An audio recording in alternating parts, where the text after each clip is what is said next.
Mayor, we're ready when you are. All right. Good evening, everyone. I'd like to call to order the regular meeting of the City Council of Cathedral City. Today is Wednesday, March 11th, 2026, and we will begin our meeting with a Pledge of Allegiance by Councilmember Gordon, followed by invocation by Councilmember Lamb. If everyone would please rise and stay standing for both.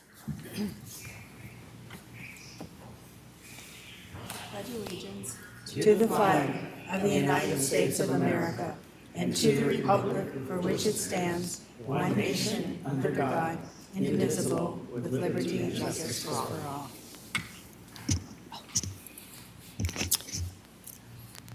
Cathedral City is designated as an international city of peace. So on this day, let us mend a quarrel, search out a forgotten friend, dismiss suspicion and replace it with trust. Write a love letter, share some treasures, give a soft answer, encourage youth. Show your loyalty in a word or deed, keep a promise, find the time, forgo a grudge, forgive an enemy, listen, apologize if you were wrong. Try to understand, flout envy, examine your demands on others, think first of someone else. Appreciate, be kind, be gentle, laugh a little more, deserve confidence. Speak your love, speak it again, speak it still again, and speak it still once again. Thank you very much, council members. All right, the next item on our agenda is roll call. City Clerk. Councilmember Gordon, Here. Councilmember Ross, Councilmember Lamb, Here. Mayor Pro Tem Gutierrez, Here. Mayor Gregory. Here. In the previous meeting, Councilmember Ross was excused for illness, and that motion covered both meetings, just for the record. All right, the next item on our agenda is agenda finalization. Are there any changes to this regular meeting agenda? Yes, Mayor. I would like to pull item 5C. 5C or 3C? Or 3? 5C, 5C, you're legislative correct. I'm actions so for sorry. the fire department purchase of 2 You vehicles. are correct. All right, item 5C, the fire department purchase of 2 vehicles will be pulled for this meeting. Any other changes? All right, thank you so much. All right, the next item on our agenda is public comments. This is the time to receive public comments on items that are not on the agenda. Your comments will be have to be 3 minutes or less. And just a reminder, we don't have audible disturbances during public comments. We want everyone to be comfortable, so there's no applause or cheering or any of those types of things during public comments. City Clerk, do we have any comment cards that were turned in? Yes, we do, Mayor. Our first speaker is Janet Ream. Janet Ream, welcome.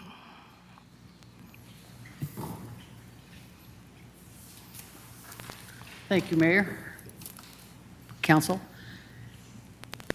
2 years later, we're still coming to this every time I'm here, and I understand that you guys have quite a job, and I wouldn't want it for nothing, okay, just so you know. But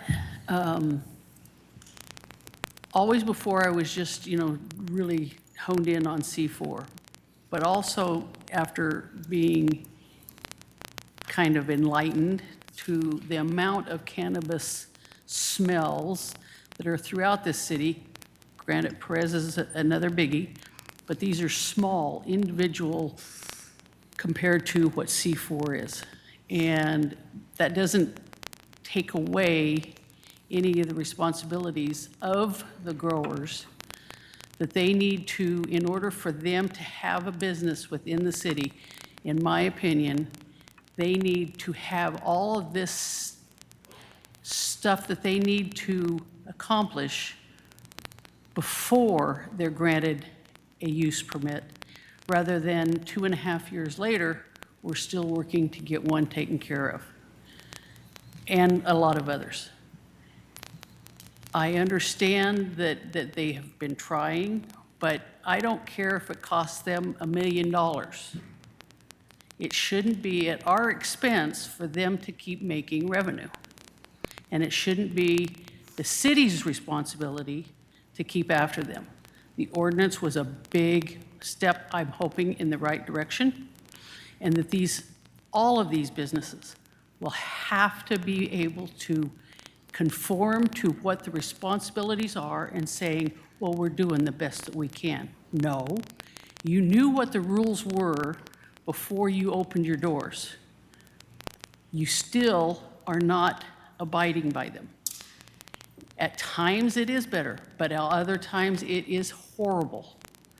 And it's not just the cannabis smell. Then we're getting into now we get this burning, and I can't even describe to you what the burning smell is, but we get that. So I am still here, I'm still going to be here, and you guys all know me pretty well by now, that I am not going away. I will go away for a few months, but I will come back if we still have this issue and this problem. Thank you very much. Thank you for your comments. The next speaker is Alan Carvalho. Welcome, Mr. Carvalho. Good afternoon, City Council, City Manager, Assistant City Manager. First of all, bravo to the city and to the organizers of Gay Pride Weekend. It's amazing that 10 years ago, a handful of us put this together with the guidance and leadership of Chris Parman. That's the good news. And of course, getting the Human Rights Award is well-deserved and again, something to be proud of. So I appreciate all the support from the council. A couple of things that bothered me, which is, and I had to bring this up to the organizers, and they did start to get a clue, but no person on the organizing board were from this city. What are we don't need people from Palm Springs when we have people here that can help us. Nothing against Palm Springs, but that's something that needs to be addressed. Greg Pettis not being mentioned anywhere in the group, in that, come on, folks. Come on, this is not right. And I know that these are just temporary recognitions, that you guys will sign one because the signatures were blank, but of course, it's a great success, and we're all happy about it. But it's business success. Community success, not so much. I didn't feel any community involvement. None of us were consulted about what's going on. Not even a little bit of a party, a little bit of a group of people that could say, let's move this forward, and what, no volunteers? We started with no money and all volunteers, and about 5 businesses. So let's not forget our history, please, because we didn't get here without their help. And I hope they don't forget who you are, because what you're doing is you're doing the city a huge favor. You're not doing it for the money, because there isn't a lot of money to be made, but you're stepping up as community members to take us into a leadership position. And let's not forget you, let's not forget Greg, let's not forget any of you, because you stand for something. So it's our obligation to not forget the people that came before us. So, and you know something, if you don't speak up, you don't get heard.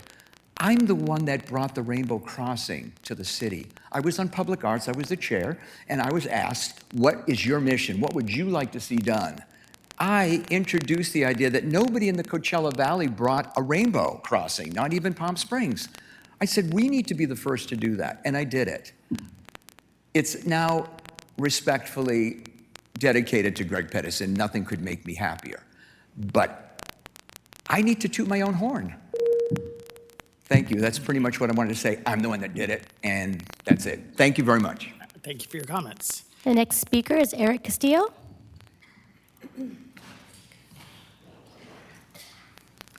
Welcome, Mr. Castillo. Thank you. Good morning, not morning, good evening, Mayor and Council. My name is Eric Castillo, and I'm a proud resident of Cathedral City. Though I'm always a proud resident of our city, the last time I was here at City Hall, I felt particularly proud seeing 13 or so strong candidates put their hats in the ring for now Councilmember Gordon's seat. And I'm speaking here today because I would love to see more competition in local races that lead to similar results. That's why I'm here to request consideration in implementing ranked choice voting as part of our upcoming city charter update. Research from organizations like Fair Vote share that ranked show that ranked choice voting leads to a meaningful increase in the size of the candidate pool for city council elections, eliminating concern of the spoiler effect that's often found in winner-take-all voting systems. If you've kept up with the state governor race at all, you may very well be experiencing chatter of spoiler effects now. Being an active member of the community, I can tell you that we experience the same thing here in Cathedral City. Highly qualified individuals are often discouraged from running, or even discourage themselves from running because they fear splitting the vote with a similar candidate or acting as a spoiler. I'll be clear, this limits voter choice and suppresses new voices. As we look toward the future of our city's governance, we need an electoral system that encourages the best, most capable leaders to step forward. Ranked choice voting does exactly that by fostering a much higher pool of qualified candidates. We know that the talent is out there in our community. We saw this firsthand during the recent process to fill the vacant council seat. The appointment process revealed a vast, impressive pool of highly qualified candidates who are eager to serve our city. And that's the kind of energy, talent, and diversity of experience that we should want on every single ballot. By adopting ranked choice voting, we send a clear message to all those qualified candidates that your voice is welcome, you don't have to wait your turn, and you won't be penalized for running. Furthermore, we don't have to reinvent the wheel, really, to make this happen. We can look to other equity-minded cities across the state of California and the country that already use ranked choice voting successfully, such as San Francisco, New York City, and Portland. In these cities, ranked choice voting has a proven track record of elevating more diverse representative voices by removing the traditional barriers to entry that keep good candidates on the sidelines. Updating our charter is a rare opportunity to modernize how our local democracy functions, and I strongly urge you to embrace ranked choice voting to ensure our future elections are more positive, more equitable, and filled with the widest possible pool of local talent. Thank you for your time, and thank you for your service to our city. Thank you so much for your comments. Mayor, I have no other request to speak forms. All right, are there any other members of the public that wish to speak? Seeing none, we'll move on with our agenda. The next item on the agenda is council reports. And we'll start with Councilmember Gordon.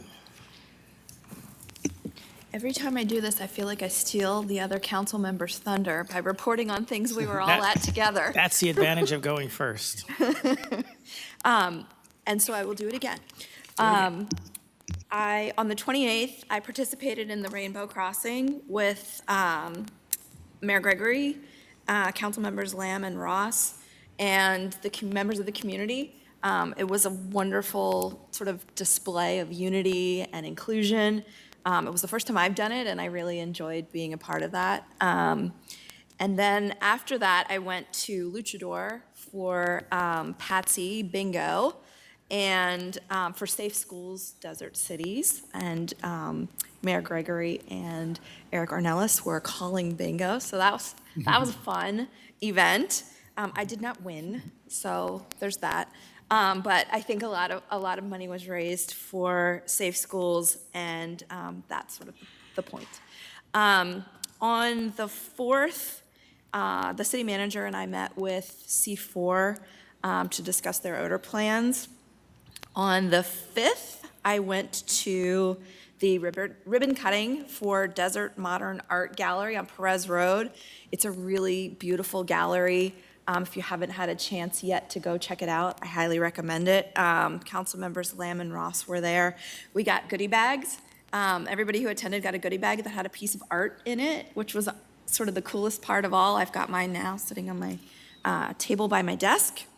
Then on the 6th, with the full city council and the city manager and Ann, as well as staff, I went to the flag raising for the kickoff of LGBT Days, which was also really fun and exciting to see the community come out and celebrate all of the things that we celebrate during Pride and the inclusion and the joy.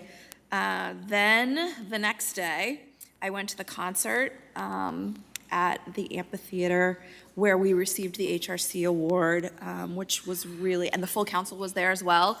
Mayor Gregory received that award on our behalf. There was a message from the national president of HRC, which was really meaningful. And I had people coming up to me, both at that event and throughout the weekend, congratulating the city on receiving that award and the diversity and inclusion that our city is known for, and known for nationally now, which was really powerful.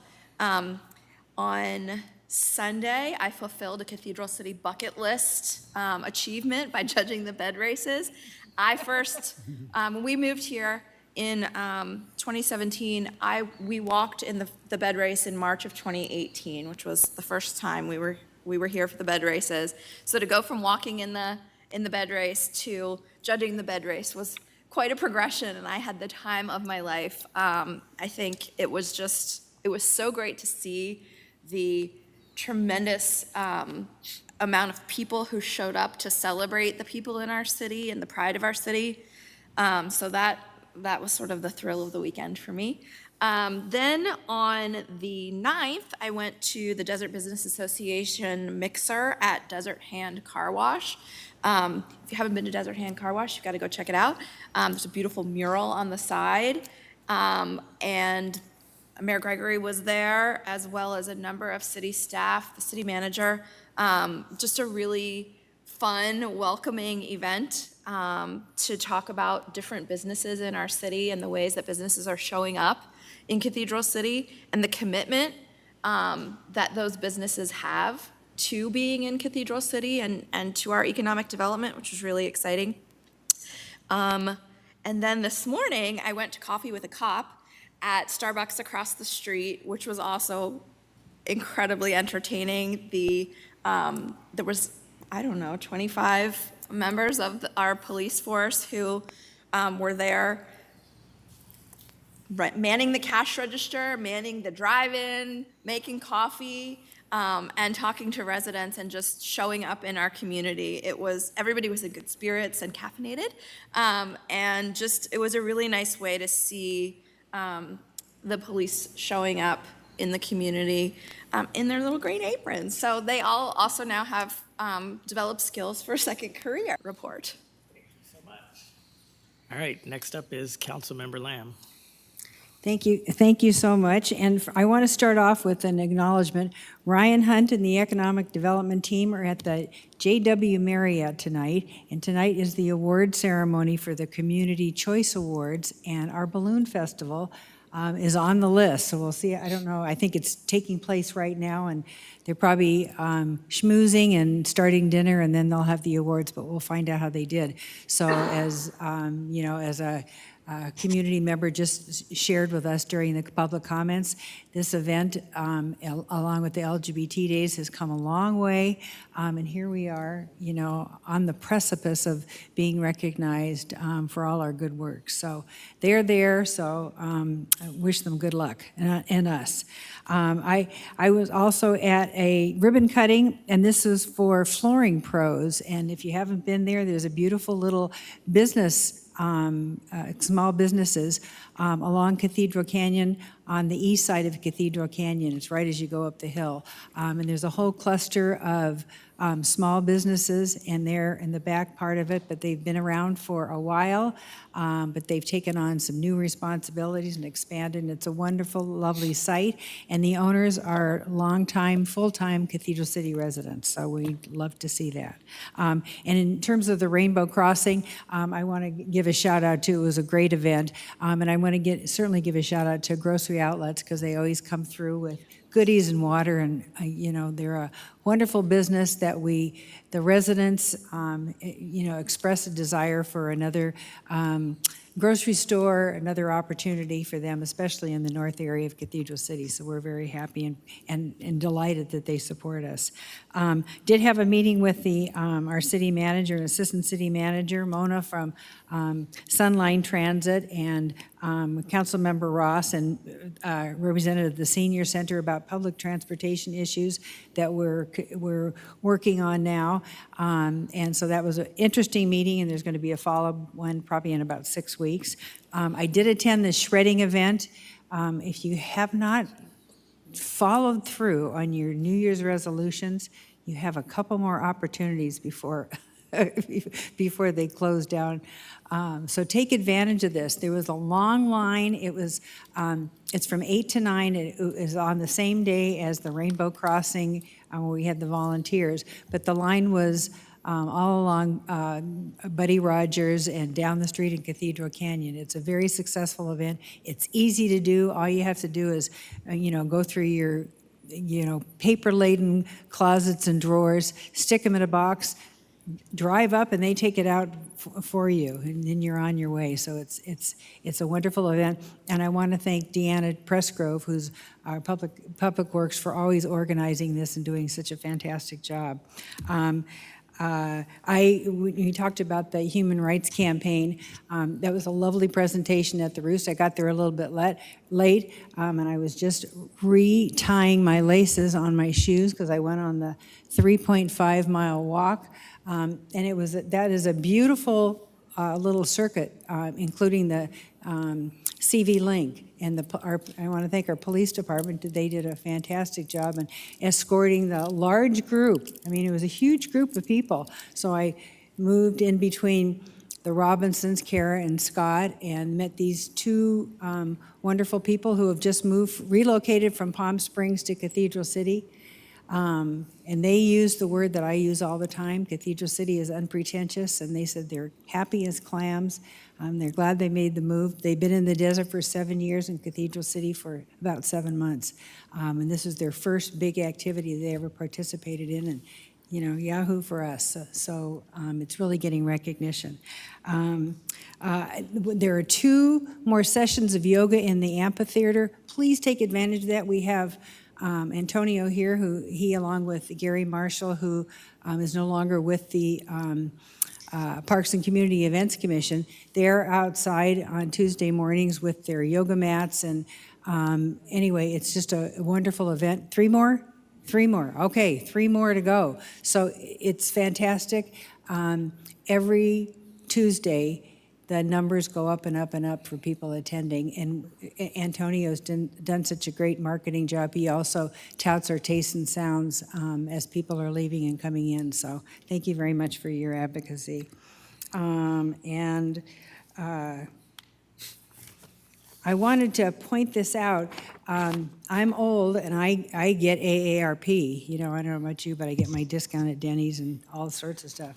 But they had this fabulous article on this month's edition, and it was showcasing the 5 gays who have written a book, and we did a fantastic book review and wonderful gathering over at the Mary Pickford last year when the book first came out. But this is in a national magazine, and it's recognizing Cathedral City. And so if you want a copy, I've got one. And that's it. Thank you very much. All right, thank you so much. Next up is Mayor Pro Tem Gutierrez. Thank you, Mayor. And that concludes my report. Everything has been said. Well, thank you, Mayor. Good evening, everyone. Good to be back once again. We'll only mention a couple things that we did differently, or that I did. Since we last met, I also attended the ribbon cutting with Councilmember Lamb. And I also met, along with our mayor and also city staff, with a local developer and an outside local developer, and also an investor that was interested in giving us ideas and opinions as to what can we do for the upcoming and new recreation center that we're planning and having for our residents. A lot of really good ideas came about. One of them was, we don't know what we're doing, and we're gonna find out. It's a lot of work. It's just a lot of inside information. It was really invaluable information that we were given. We will continue to meet with them, and hopefully it will align us and making sure that we will come up with the best recreation center possible for our residents. And I also played in something I hate to do. I played golf for the Boys and Girls Club, and it was incredible. They put such a great tournament, and it's not just to play golf. Of course, they raise funds for the Boys and Girls Club. Well, one of the things that they did that particular evening was they had a tree, and that tree was so large, and it was used as shade for the kids during their breaks and while they were playing outside. Well, that tree was so big that it caused damage to their plumbing, and they had to remove that tree.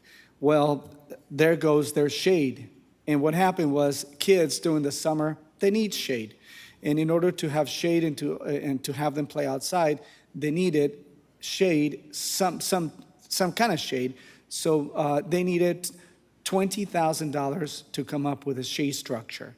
And that particular evening, after the golf tournament, they were able to raise $20,000 for the shade structure. So they will have shade coming this summer. So that's just on top of how much they raised in fees for the golf tournament. So they do an amazing job. They had tons of volunteers.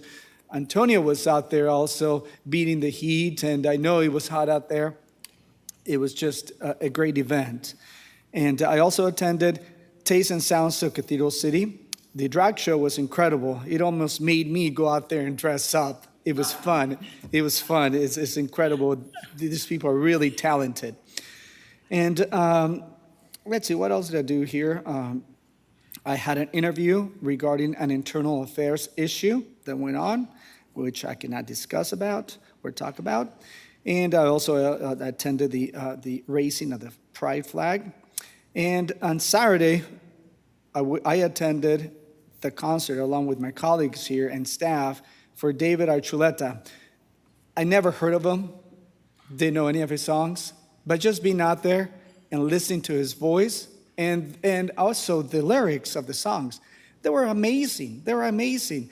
I just could not believe the beautiful voice that he had and how talented he was. So I was really happy to be there. And also the crowd, every crowd and every single event that Cathedral City has seems to be getting larger each and every year. Unfortunately, I missed the bed race, but that's also one of my favorite events. The energy, the enthusiasm, and the crowds just get so wild up when all these racers come through. I missed it, but I did see quite a few pictures of it. And as a matter of fact, I went to the gym and I ran into an individual that lives and does hot springs. And he says, if I could afford to live in Cathedral City, I would, because I spend all my time in Cathedral City. I participate and go and attend all of your events. You guys have the best events in the entire Coachella Valley. The community events are incredible. So I heard that, and I just wanted to share that with you. And of course, I also met with our city manager and our assistant city manager to go over tonight's agenda. But we also talk about other issues. And last meeting, we had a very interesting meeting, you can say. And let's see. Also, following that meeting, I met again with the same local developer who was very interested in helping us develop this recreation center. And I'm going to share the news. Not going to share them with you yet because it's all informational only, but with our mayor and also our staff as to what the meeting was about. And unfortunately, I have to announce the passing of Karen Willis. She was a local resident, a business owner who cares so much about our community. She will definitely be missed by all the loved ones in our community. So keep their family and your prayers. D&D carpet, right? What was that? I'm sorry? Carpet? Yes. Yeah, she had a carpet, a D&D carpet, yes. It was, yes. And also, last night I attended the Taste and Sounds of Cathedral City. And at first, the music wasn't my type of music. And after a while, it got in me, and this lady was incredible. She sang a beautiful song, which was Cry for Me, Argentina. And it was beautiful. She was just amazing. I was only going to stay there for a couple minutes and just staying for most of the show. So the variety performance that we have at the amphitheater is amazing. Next week, try not to miss the Outlaw Mariachi. They are incredible. Their music is vibrant, and it will have you dancing and singing. It's a touch of rock and roll mariachi. So if you go out there, just be ready to sing and dance. I remember that's on Tuesday, starting at 5:30, and you can bring your own adult beverages as well, and it's free for the community. And a lot of my friends that live a lot of Canadians that live in Desert Hot Springs, they're loving this event so much that now they're starting to invite their friends and they come out here. After playing golf, they come out here and they enjoy themselves. And they don't just come to the show. They always go and visit one of the local restaurants, whether it's Trilusa, Luchador, or other local restaurants. And also, it gives them the opportunity to see that there's a lot to do in Cathedral City, including the Mary Pickford Theater, which they also enjoy quite a bit. And that concludes my report, Mayor. Thank you. Very nice. Thank you very much. Everyone's been so busy, many overlapping things, some different things. So let me see, let me touch over our last meeting a couple weeks ago. The very next night was Coachella, our Cathedral City night at the Coachella Valley Firebirds game. They actually we're celebrating a lot of things that night, but we were there with Ryan Hunt and with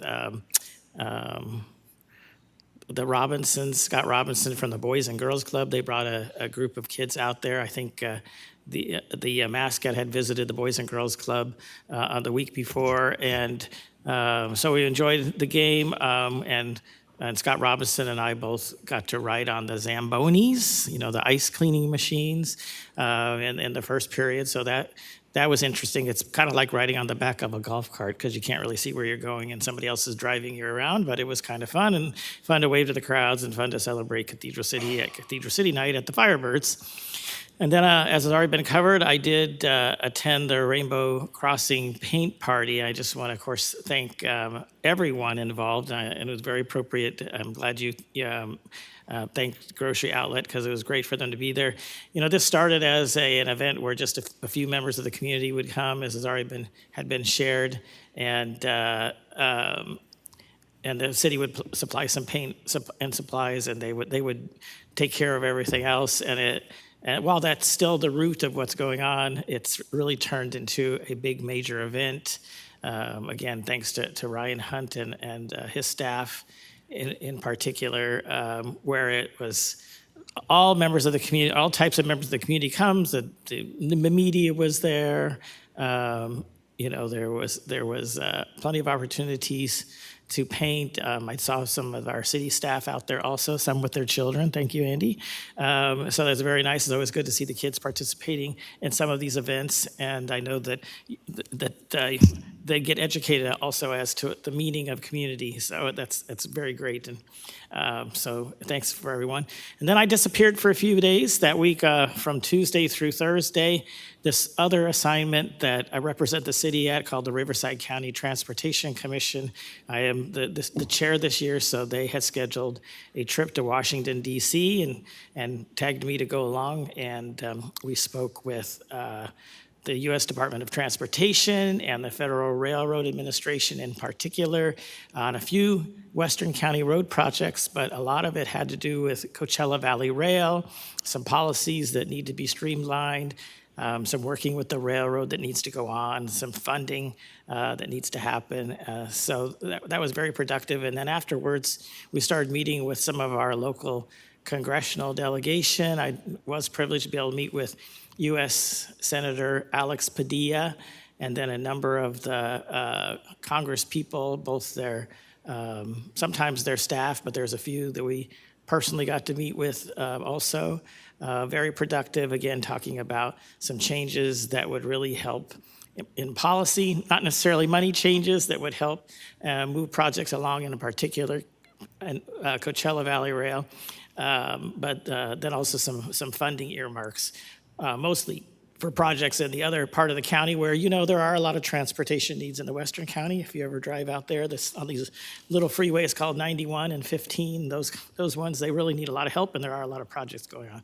So it was my honor to be able to do that. And again, I have to thank Ryan Hunt. He wasn't on the trip, but I sent a few photos back just to kind of show him what I was doing. And next thing I knew, there were beautiful Facebook posts that then the Transportation Commission was picking up and copying and republishing, and people telling me that they saw me on the news. So this little trip, again, like he usually does, he elevated everything. But that was good, and it was a useful time. The weather was bad, stay living in the Coachella Valley. You don't want to go live in Washington, D.C. The weather was really bad and miserable, but it was a productive trip. But I was back on time for Friday, March 6th, has been shared. The flag raising, and again, I will say that where that used to be a couple of people gathering and some community members, it was an event this year with an MC and the media there, and which is great because people can come out and celebrate that way. They don't feel like they heard about it afterwards. It was actually an event, and thank you again for all my colleagues for participating in that. I won't linger on the festival. You know, it started early in the day with the Gay Men's Chorus, a number of great acts. I saw Pulp Fiction, David Archuleta, as we talked about, was amazing. Glad to be able to receive the HRC Award. Again, thank you to everyone involved, in particular for LGBT Days, to Michael and Ernie from Montage Agency, GED Magazine. You know, we have had some different promoters and some great LGBT Days in the past, but you know, this one surpassed all records, and I think everyone involved really saw again that it's really much elevated over what it has been before, and shows a lot of promise for even what it could be. So, and of course, the weekend was concluded by the bed race. The fire department won again, Chief. I don't know what happened, but you know, one of these times. But it was still a great event. There were other winners, including our city administration winning some of the other spirit prizes, and I think the overall winner, as far as scoring best on the different judging, was the Palm Springs Hot Rodeo, which is really headquartered by people here in Cathedral City. So we were glad to see all of them. Thank you, everyone, including all different parts of city staff that were involved in making the LGBT Days great. And the city admin, if you haven't seen the video, you know, the city admin had a bet in the race too. So we'll just put it at that. You can see some pictures. Very good. All right, and then let's see, this week, last Monday, I did have some meetings with the Riverside County Transportation Commission, most of those about funding, and they were online. Then I did participate in the Desert Business Association Mixer. Again, thank you, Councilmember Gordon, for being there, and for our city manager for being there, and also our economic development manager was there and spoke and welcomed the business. The owner is Bob Smiland. He is a resident of Cathedral City. This is a Cathedral City business. He also owns the Desert Hand Car Wash in Palm Springs, but he spoke very highly of Cathedral City and the business there, but also as of being a resident. And so it was great, very well attended. And it's, if you haven't been to a Desert Business Association event lately, there are a lot of Cathedral City businesses involved in that. So I think much greater than it even was in the past. So I'm so glad that they're continuing to do work. I'm so glad our city has partnered with them. Our city is a member. I don't think any other city is a member. Our city is a member, and that they work pretty well with our economic development department.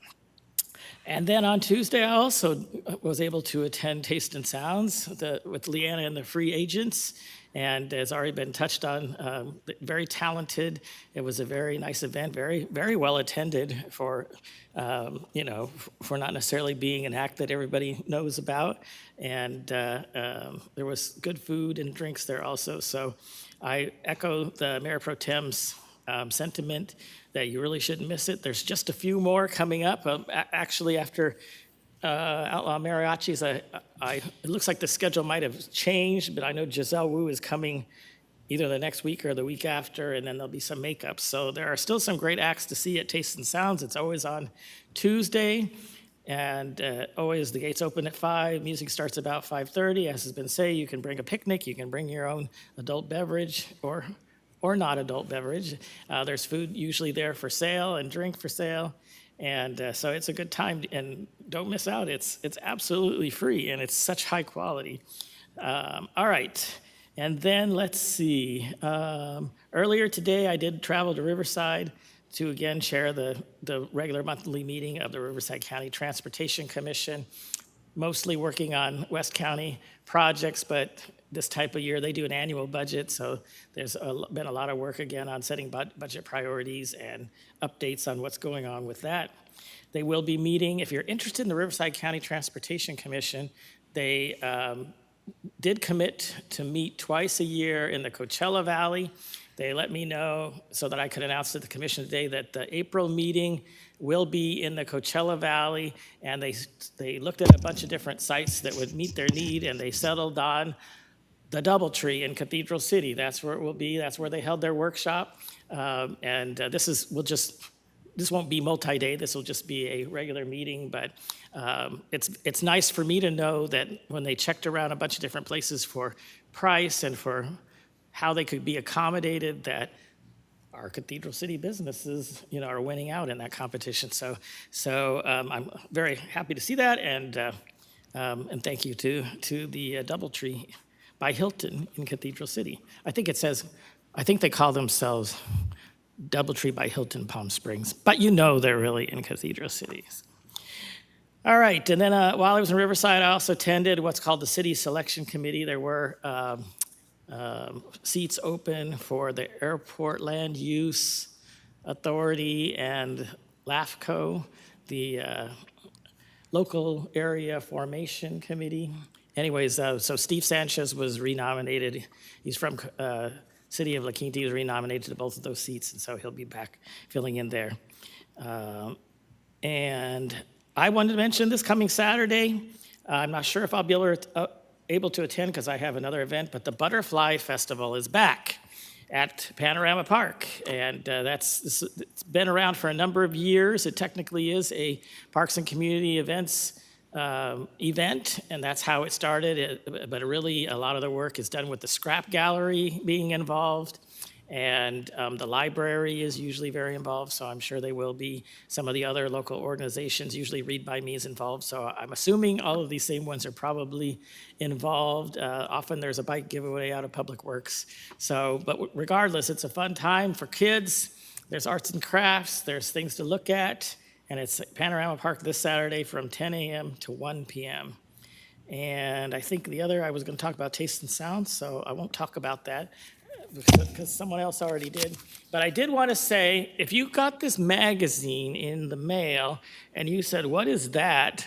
you might remember the little half size of this little publication that our environmental manager in the department put out, and it talks all about your trash and different services, but then it also has a lot of advertisements for a lot of events going in Cathedral City. This is the new version. It's a new glossy version. So this is a book that if you somehow toss it aside, you want to keep this because it's going to talk about things like paper shredding events and about where you take your batteries and your tires and your electronic recycling and your paint and all of those kind of things. So it's something I keep throughout the year. It talks about, just go through, it talks about water smart programs and all of the different things. And it also has a lot of information about events coming up. Taste and Sounds is in here, those kind of things. So if you saw this little magazine, you didn't recognize it, and you put it aside, please dig it back out and keep it because it's full of information. It's something you'll want to read and you'll want to refer back to. So with that, I will conclude my comments. All right, the next item on our agenda is items 3A through E, our consent agenda. I'll ask the city clerk if she will please read the titles of the items. Item 3A is to waive full reading of ordinances on the agenda. Item 3B is a Commissioner Committee member attendance record. Item 3C is approval of the study session regular meeting minutes of February 25th, 2026. Item 3D is the check demand for February 2026. Item 3E is to approve a resolution terminating the joint exercise of powers agreement establishing the Eastern Riverside County Inoperable Authority, ERICA. And that concludes the consent agenda, Mayor. Thank you so much. All right, council, any questions or comments on the consent agenda? No question, Mayor. Are there any requests to speak cards? I do not have any requests to speak, but I do have one written comment when you're All ready, right, Mayor. if you would, please. Erie Knox expressed concern related to the Historic Preservation Committee attendance record, and that was for item 3B. Thank you so much. All right, is there anyone else in the audience that didn't put in a slip that wishes to speak on the consent agenda? Seeing none, I'll bring it back to the council for a motion or further action. I'll move to approve. Second. Okay, we have a motion by council. 1 second.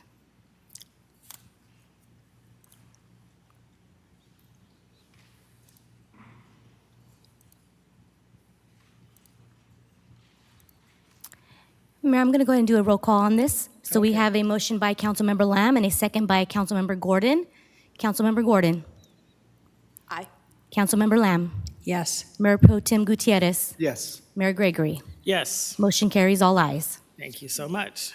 All right, the next item on our agenda is a public hearing. It's the Community Development Block Grant, CDBG FY 26-27 Annual Action Plan Introduction. And before we begin, I do want to ask, this does involve a public works project, and I want to ask the Mayor Pro Tem if he has something he'd like to put on the record. Yes, I do, Mayor. Thank you. I'd like to put on the record that I do live on District 4, which is this project coming up, which we're going to talk about, one of the streets I live on. And I just want to clarify that I'm not, well, I talked to the attorney, and the attorney advised me that I do not have to recuse myself from this item. And also like to let the public know that I do not and did not use my office for my public benefit, for my self-benefit, and for self-gain. And I have not contacted or pressured staff to make such a decision. So there's no way that I would ever use my office to benefit myself. And that's it, Mayor. Thank you. All right, thank you. City Attorney, do you have anything you want to add to the record? I can add that I did look into whether there was a potential conflict, and just for the purposes of the council and edification of the members of the community, there's a Fair Political Practices Commission regulation. It's 18702.2, paragraph A6, generally says that a construction of improvements like a street can trigger a conflict of interest for a property owner where there are going to be new improvements or the improvements provide additional services that weren't provided before, or the property owner is going to have a disproportionately beneficial or negative effect. However, there's an express exception in that same regulation in paragraph D1 that says that maintenance and repair or replacement of existing facilities are exempt. So you don't have a conflict of interest. In this case, the project, as I understand it, is to replace and repair an existing roadway. It's not adding any new public improvements. It's not adding any new lanes. It's not improving the existing service level. There's no new services. And that means that the project falls under the exemption, and the council member doesn't have a conflict of interest under the rules. All right, thank you so much. So with that, we will turn it over to the city manager to introduce the item. Thank you, Mayor. So this is a public hearing, and this is for the introduction of the fiscal year 2026-2027 annual action plan. And Elizabeth Medina is here to give a presentation to council. Thank you. Thank you, City Manager.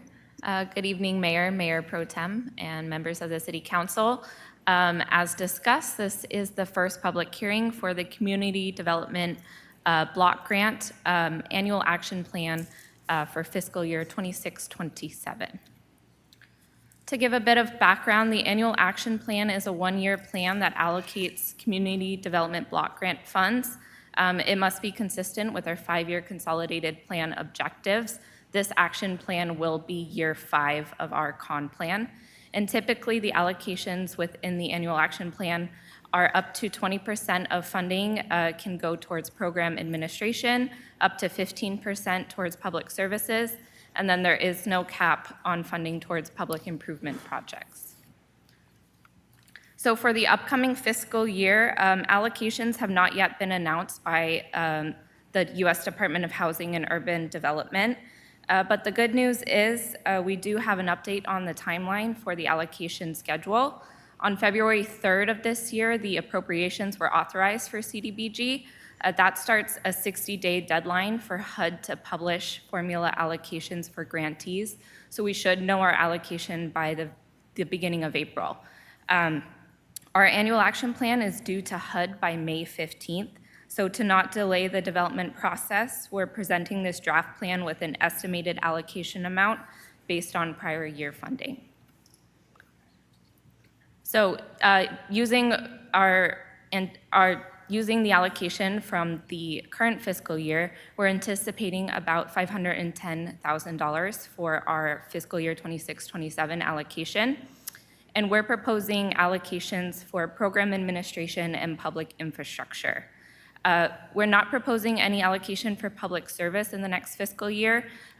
We're proposing for this to be funded from the general fund through the Community Assistance Grants Program, which the Financial Services Department will present to you later this evening in their own presentation on that program. So this table shows the proposed allocations in more detail. Under administration, the 20% cap, we have funding for city planning and administration, funding for TAMJAC, who's our on-call CDBG consultant, and funding for fair housing services. And that leaves $408,000 for the public improvement project, which we are proposing for this upcoming year, Avenida El Mundo and Avenida El Pueblo street reconstruction. This project was programmed in our 5-year CIP. It was presented to City Council in April and October of 2025 in semi-annual CIP updates. This project's proposed to be funded using CDBG and SB1 fundings. The construction estimate is approximately $1.2 million. Using that $408,000 of the CDBG anticipated allocation, we have enough available SB1 funding to cover the remainder of approximately $790,000. And this project is located in Census Tract 44926, where over 51% of the population is of low or moderate income, which is a requirement for CDBG funding. So as I mentioned, this project was programmed in the 5-year CIP utilizing CDBG funding because it's in a low or moderate income eligible area. And the engineering department utilizes the pavement management program to help schedule projects in the 5-year capital improvement program. And the PCI of these segments justifies the need of street rehabilitation. And the funding amount available is enough to fund the necessary maintenance. And maintenance of streets at this PCI index is a proactive and cost-effective approach to use before the streets require more expensive repairs. And just to clarify, we're looking at Avenida El Mundo and Avenida El Pueblo from McCallum Way to Ramon Road. So in the past, the city has run an emergency sidewalk repair program since 2022. The latest program was included in the fiscal year 24-25 annual action plan and funded for $5,000. Within fiscal year 24-25, no applications were received. And so during the development of last year's annual action plan, we did not make any adjustments and marked the program as ongoing because of the limited program utilization. So in this current fiscal year, engineering and the code compliance departments have increased collaboration, including updating maps of eligible areas for code compliance staff and reviewing program guidelines. We've seen positive impact from this. So far in this fiscal year, we've received approximately 15 inquiries, either from residents or through referral with the Code Compliance Department. We've received 4 applications. 1 was determined ineligible. 2 were approved but did not complete the reimbursement requests necessary after the repairs were completed, and 1 was successfully reimbursed. So as of today, we have $4,200 remaining in the program after that 1 reimbursement request was processed. So for next year's plan, we're recommending to continue the ongoing program, but to not add additional new funding. Staff will continue to work with our on-call consultant, TAMJAC, to reevaluate if there's any ways we can streamline the application process, and the reimbursement process while still remaining in compliance with federal guidelines. So looking at the schedule for the development of the annual action plan, tonight we're holding our first public hearing to introduce the plan. Tomorrow we will post the 30-day notice for public comments on the annual action plan. That will go until April 11th. And then we'll be back on April 22nd for the second public hearing and propose the approval of this annual action plan. This public hearing tonight was notified in the Desert Sun in both English and Spanish. We also posted notices at City Hall, the library, the Senior Center, and the Boys and Girls Club. And then the notice for public comment period that will start tomorrow will also be published in the Desert Sun, and a draft will be published on the city website and also distributed to the library, Boys and Girls Club, and the Senior Center. There's no fiscal impact during this step of the annual action plan process. Just to note, if we do have any funds remaining at the end of fiscal year 25-26, left over from our project that we will present tonight, actually, for construction award, we would propose to reprogram those funds available into this fiscal year 26-27 program via an administrative or substantial amendment at a later date. And this plan aligns with Goal B of our strategic plan goals, community investment. And finally, my recommendation is to open a public hearing for the introduction of the Community Development Block Grant for the fiscal year 26-27 draft annual action plan. And that concludes my presentation. I'll turn it back to you, Mayor. Thank you so much, Elizabeth. All right, Council, I don't see anybody with a request to speak. Does Council have any questions or comments before I open the public hearing? So can you go back to the slide that shows the map of the streets? Sure. All right, so let me ask, so how are these two streets selected for this year's CDBG? So we utilize the pavement management program. As you can see here, the PCI of these streets are fair and poor. Streets in this PCI index justify a maintenance,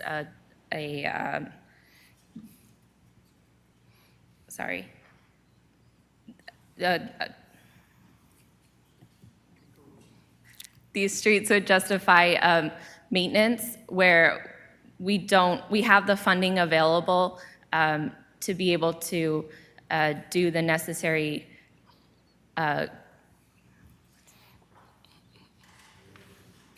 Sorry, I'm not an engineer. I'm going That's all to right. call upon our Public Works Director to help me out Engineer. here. Thank you. No, you did good, Elizabeth.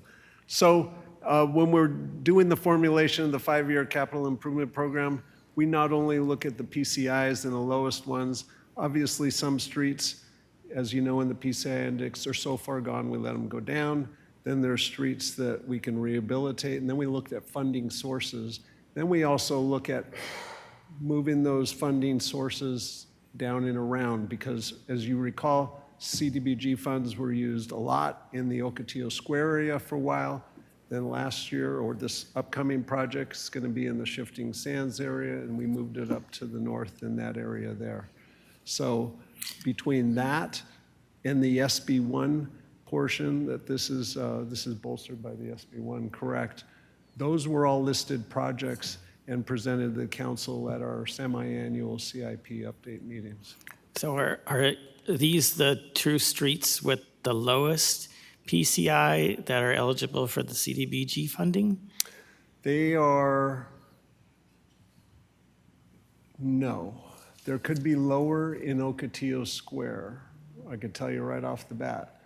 But, and I'll say but, we're shifting around and spreading, so to speak, moving the CDBG funds to, and CDBG encourages this, to different various neighborhoods that are eligible for this. Are these the two streets with the lowest PCI that are in this whole category of streets you can see on the screen? I believe so. Everything's close. Yeah. I'm just trying to So- determine how you pick two streets over all the other streets that have, In this area, Same or they're lower all pretty PCIs. close. And the information we received was new to us too. It had nothing to do with anything. So all I can say is this has been in the biennial CIP as of last year in the presentation. so I think there's been some street work on neighboring streets. Is that correct? There is. There's been some streets that have had the bicycle lanes on them and those improvements, so this stands in order to get full reconstruction in That's those why, areas. one thing I'm trying to remember, if the ones to the west, have they already been done? Do you remember? They're not marked there, but it would probably be, it's not my district. Let's see, Shifting Sands, Sky Blue Water Trail. Yeah, those are further south. No, they're, but they're Yes. there too.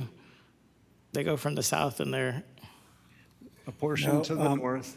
what are the names of those streets? Do you remember in your district? Paloma, Gaviota, Whispering Palms, Whispering El Palms. Mundo, and Sky Blue Water. But Sky Blue Water does There's one in go- between. So there's La Paloma, there's No, Navajo South. Navajo South, I don't see. No, there's La Again, I'm Paloma. just trying to, because it looks like there's two streets in the middle of a series of streets. There's probably got to be some logic to it. I'm just trying to parse out, well, what's the logic that these two streets were chosen this year? Were the lowest PCI? Were they, or you're working your way down and these were the next two to go? What's going on? Well, we took in consideration all the improvements that we've been doing in the last 10 years. There are streets in these areas that they had repairs for the last 10 years, and they have or a higher PCI than these ones, or they are not at that moment that is recommended to be rehabilitated or RIAS or put new asphalt. In regards to the streets that you were mentioning, Shifting Sands, yes, Whispering Palms goes all along. It's a 2-mile road that we put a bike lane there. It's an ATP project funded. I remember Whispering Palms, but I was wondering if. And the other did we ones, skip others, or are these just the next two up? Shifting Sands and Shifting Sands and the other ones are south of Ramon. The improvements that were done were south of Ramon Road. We're not in this area. So when we look at the projects just to build it, we take in consideration what was done in the past years, what was done in the last 5 years when we are doing improvements all along around the city. And these were 2 streets that they qualify for CDBG funding under the low and moderate income areas, and then adjust the construction with another funding. All right. Again, I was just trying to determine why these 2 streets. And I thought, well, maybe all the ones to the west were already done, but I'm not sure I heard that answer. The west. I know Whispering Palms was done, but there's 1, 2, 3, 4. There's 3 other streets. The west streets were done. They have a higher PCI, or they need to be in the same range of the PCI that these 2, but the improvements were done south of Ramon with Whispering Palms. I'm familiar with South of Ramon. I'm talking about in this area. Do you understand what I'm saying? There's a whole list of parallel streets here, probably all with similar PCIs. Why these 2 streets were picked? We get down to that a lot of streets are equal. Yes. And I've even come right in the room and said, well, just pick a street because Well, we've had this discussion before, but in because street we had to selection is start very. somewhere. Yes, hold on a second. So street selection is very personal to people that live on these streets, because there are winners and there are losers, because we don't have enough money to do all of them. We would love to be able to do all of them. You're accurate. So we have asked many, many times that there be an analysis and a logic, not just that we picked 2 of them, that we looked and this was the lowest PCI, or we're doing them in a series, or these are more heavily used, which doesn't seem to make sense here because they're not ones with lights and those kind of things. So some type of logic. And so we're back here again with a couple of streets. We had this with Durango earlier. 1 street got done in Panorama. Why Durango? And depending on how you want to put it, there was not necessarily a great answer. It was just we picked one.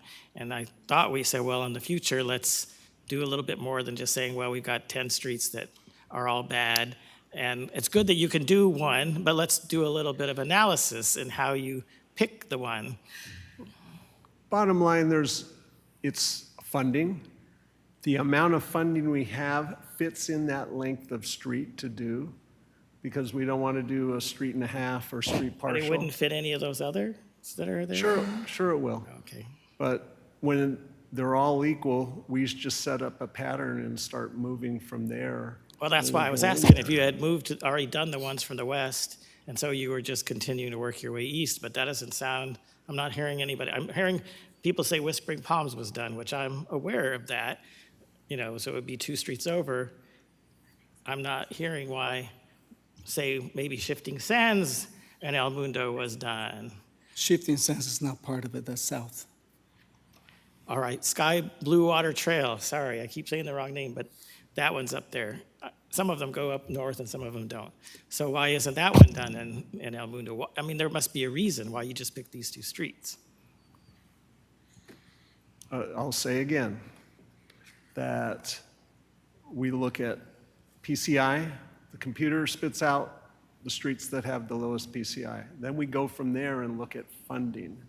Then we also look at what available funding do we have, and we fit those in there. So Same these with- are the same lowest with What we PCI. do with Measure W, when we have the finite amount with Measure W, I can't do a $2 million street. We got to fit it in the $1 million average of what Measure W is. So we fit those in, and when we come to an area, such as if it was in the Panorama area, you got to start somewhere, and you basically pick a street. And you can blame me, because a lot of times I'll walk in the room and they're like, they're all the same, and I go, you got to start somewhere.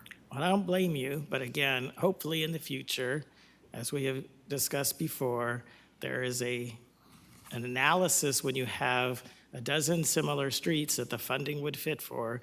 There's an analysis as to why we're picking 2 of those and not the others, so that we can all feel justified that it was an unbiased pick. All our picks are unbiased. I hear you, but you need to have a reason And- why you can say that. So you're saying these have the lowest PCI of all these other similar streets that would cost about the same amount Lowest of money? PCI, not necessarily lowest, because there's lower that need more that we're letting go because they need reconstruction full. But They these are need more reconstructions. money. These are reconstructions. Correct, but those other ones, areas need more money. These have been programmed, so these have been presented to you. Since the biennial budget, we've presented it to you twice. So we're doing that, and I appreciate the fact that you wanted to see the CIP and get refreshed on it. We're doing that semi-annually to make sure we vet this before we actually get to the point where we're programming it actually for funding and/or construction. So all I can say is, with the amount of money we have for how big a city we have and the various funding sources, staff does the best they can to determine where to go. And then I'll offer guidance on, we need to do a project in this area, we need to do a project in this area, we've been spending too much CDBG funding in here, let's spread it around as the program requires. And that's the same with Measure W. We kind of spread that around, and that's the same with our SB1. So we look at having the whole city benefit from all these programs where it's applicable. All right, thank you. Anything else before we open the public hearing? All right, go ahead. I can make some comment, if I can make some comments. Yeah, Mayor, the streets that were completed in the past were La Paloma, La Gaviota, Whispering Palms, and Sky Blue Water, and also Baristo from Landau all the way to Whispering Palms.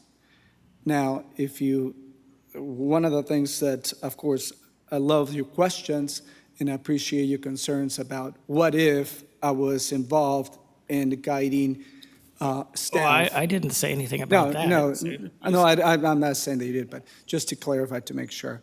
Yeah, I do not advise, talk to, or direct staff, especially on my street, but I do in other streets in which people do complain, like Ramon Road, for instance. But, and I also had made comments when District 2 was part of, actually, Councilmember Lamb, not mine, I advocated to have Baristo completed from Landau all the way to Whispering Palms, because only the north and south streets were going to be completed. So in order to complete that entire corner, I advocated to have Baristo completed east and west from Whispering Palms all the way to Landau. Now, if these two streets are completed, I am not quite sure. I don't recall if Sky Blue Water has been completed at any time. I don't recall that, but I know the other streets have. But if you look at this corner, this particular area in Cathedral City, by having these two streets completed, you're actually moving and completing almost complete sections that their streets will be in much better condition, and the CPI is in much better shape. Now, also talking to staff in the past, CDBG funds can only be used in areas that are low income. I'm not quite sure if you go east, for instance, El Padre is not in such a great shape, but I'm not quite sure also if CDBG funds can be utilized for that. They can be utilized in so many places, but as it was mentioned, funds are distributed, but in no way, shape, or form have I enticed, pushed, or anything staff to pick these two streets. I had absolutely nothing to do with it, and frankly, I will never use my position, my power to actually gain anything from it personally. So thank you, Mayor. All right, thank you for your comments. Any other council comments? All right, I'm going to go ahead and open the public hearing. Do we have any speaker cards for the public hearing? Mayor, I did not receive any. I do have one written comment when you're ready. Please, yes. Sunshine Herrera provided comments related to the CDBG funding programs and prioritization. And that is all I have. All right, thank you so much. All right, are there any members of the public that wish to speak at the public hearing? All right, I'm going to go ahead and close the public hearing, return it back to the council for further action. I'd like to make a motion. We have a motion and a second. We have a motion by Mayor Pro Tem Gutierrez and a second by Councilmember Lamb. Please vote. And motion carries. All ayes. All right. All right, moving on into our legislative calendar. The next item is item 5A, a construction contract award to Maddich Corporation for the Whitewater Area Street Rehabilitation Project Phase 2. City Manager would like to introduce the item. Yes, Mayor, thank you. So this is related to the prior item in the sense that this is also using CDBG funds. This is from the prior year's allocation of CDBG funds, and it's for a project in the census tract just to the south of the public hearing you just considered. Andres Perez is here to give a presentation. Thank you. Thank you, Mr. City Manager, for the introduction. Good evening, Honorable Mayor, Mayor Pro Tem, and council members. Pleasure to stand here today and present to you the award of the construction contract to Maddich Corporation for City Project C02610. Now, this project is listed in our 5-year capital improvement program, and it was presented first to you, Council, in April, and also again in October during our biannual CIP update. And following the theme of the CDBG Annual Action Plan, City Council approved for the current fiscal year $452,000 in CDBG funds to support the eligible infrastructure project for these low to moderate income areas. And also the following month, in May, City Council also programmed $850,000 in SB1 funds to cover the remaining construction cost for the CDBG public infrastructure project. Now, this project again is located in the Whitewater neighborhood, and it completes the construction completes the street reconstruction for this area. The project limits are along Ortega Road between Shifting Sands Trail and Cathedral Canyon Drive, as well as Navajo Trail and Pueblo Trail, both between 33rd Avenue and Dinosaur Drive. This is also a designated low to moderate income area by the U.S. Census, And a brief description of the work to take place, again, is the removal and reconstruction of existing asphalt, as well as reconstruction of compliant curb ramps, adjustment of utilities, and installation of pavement striping and marking. So with our location known and scope of work understood, the engineering staff prepares a plan, specs, and estimate for the project. The project was then published to bid on January 15th in the Desert Sun, on our city website, and as well as the Planet Plan Room, and the bids were open on February 4th. Now, for the bid opening, we received quite a large number of bids, which is good here, and the lowest and responsive bid came from Madish Corporation out of San Bernardino, California.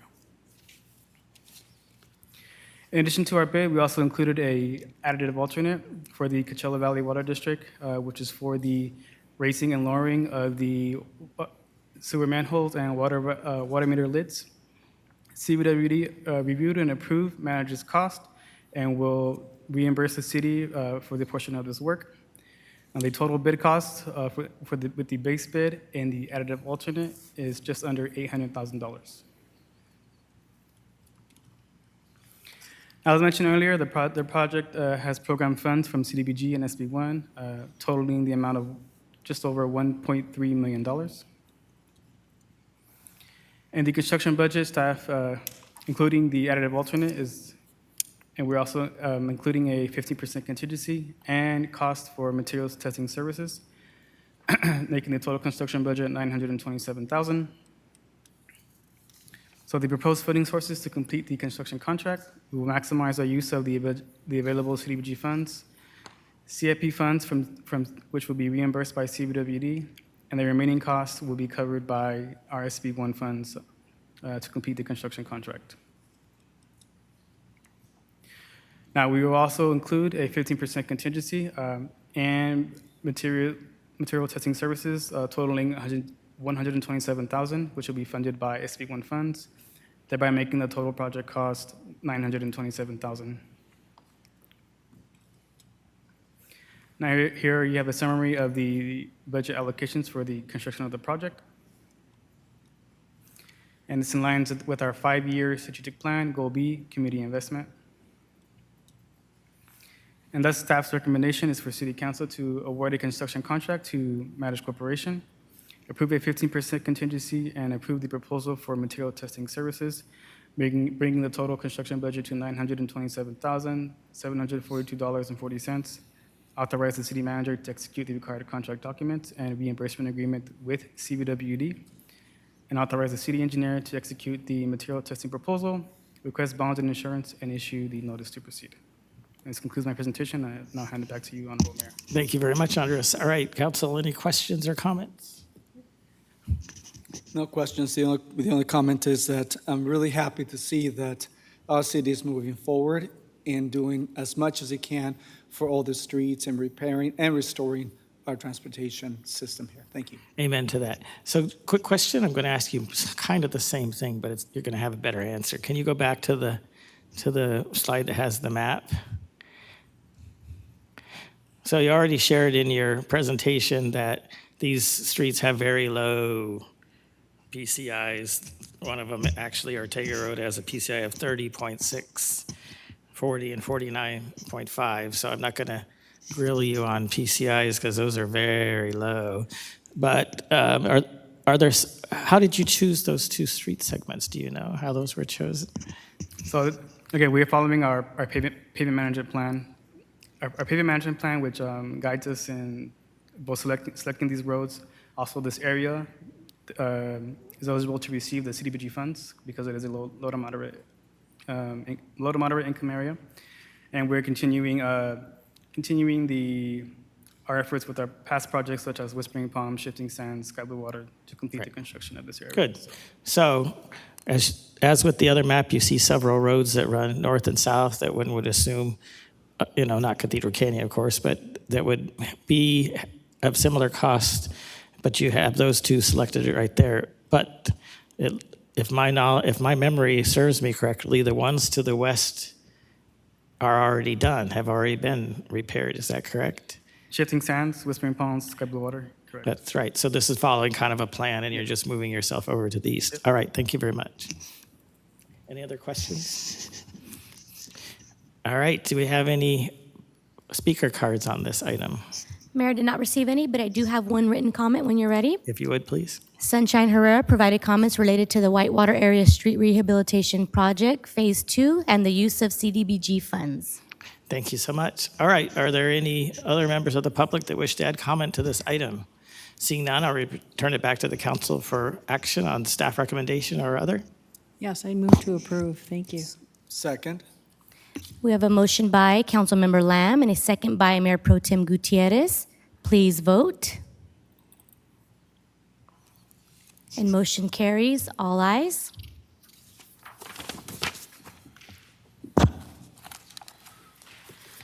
All right, moving on our agenda. The next item is item 5B, approval of the Parks and Community Events Commission support of the Family Fitness Festival 2026. Mr. City Manager. Thank you, Mayor. John Corella is here this evening to give a presentation to the council. John? Appreciate that, Mr. City Manager. Honorable Mayor, Mayor Pro Tem, fellow council members, this is not a roadway project. This is a fun family fitness project, a family fitness festival. I'm honored to be able to present this.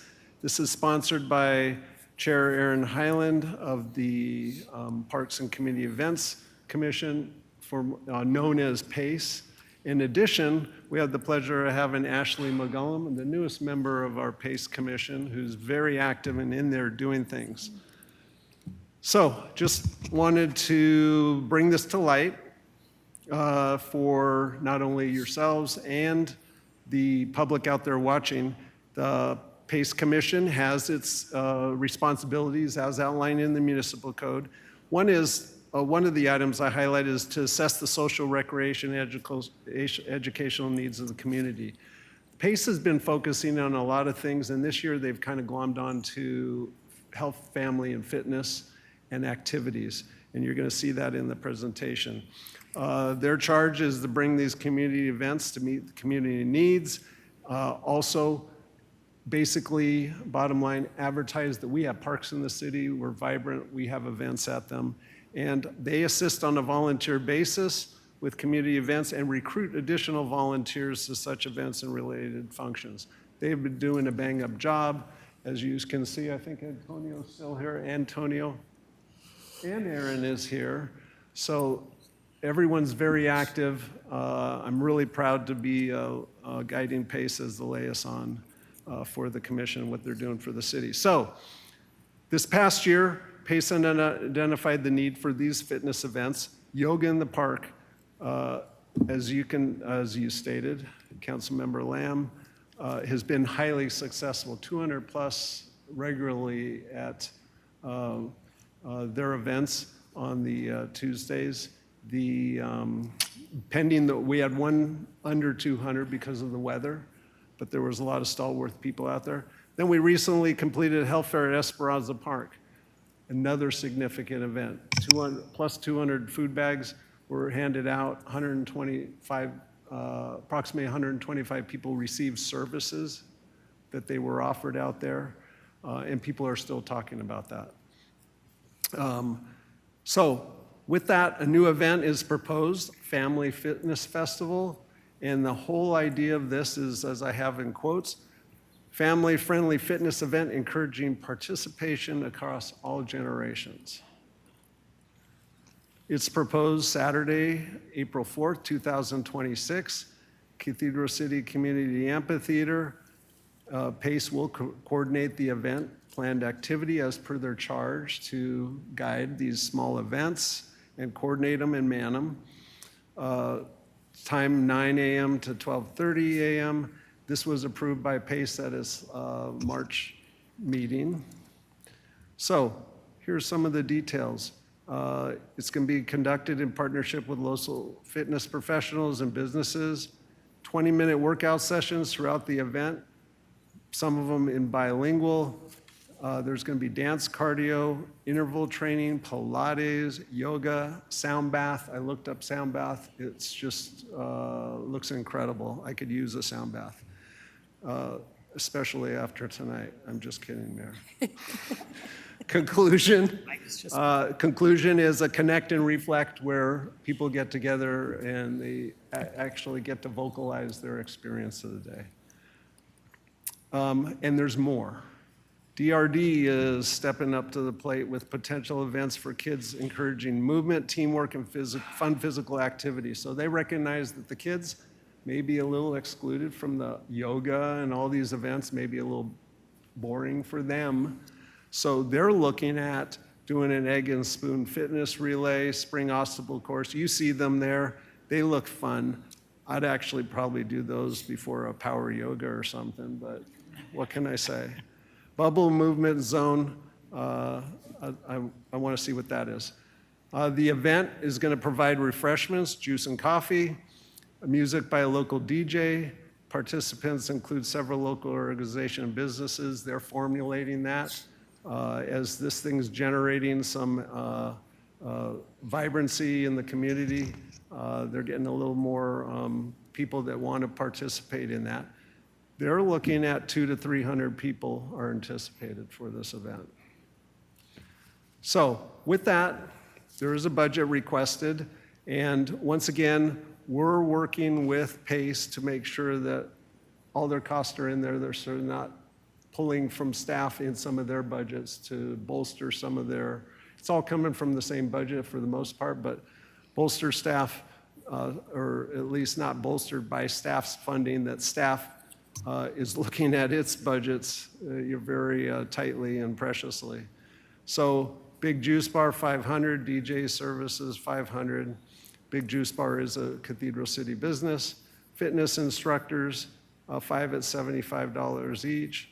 Marketing and flyers, miscellaneous table chairs and minor rentals. We've had several PACE events where we put the budget in, but we didn't spend it, so that goes back into the, basically, the allocated $10,000 on an annual basis. So how's this fiscal impact over the year? This fiscal year from PACE on the small events budget, you can see it there.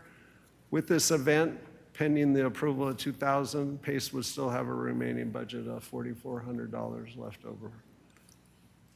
As you see in the ledger, that's how we account for it. That's the ledger account code. That's in your staff report.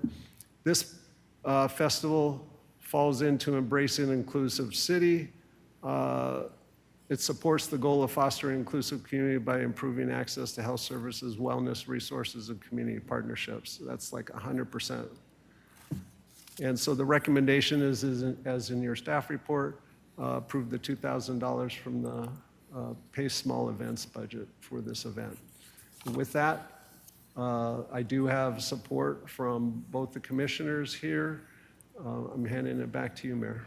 All right, thank you so much. Thank you for the presentation. All right, council, any questions or comments? Let's see, did anybody actually push the button? I have to train myself to look.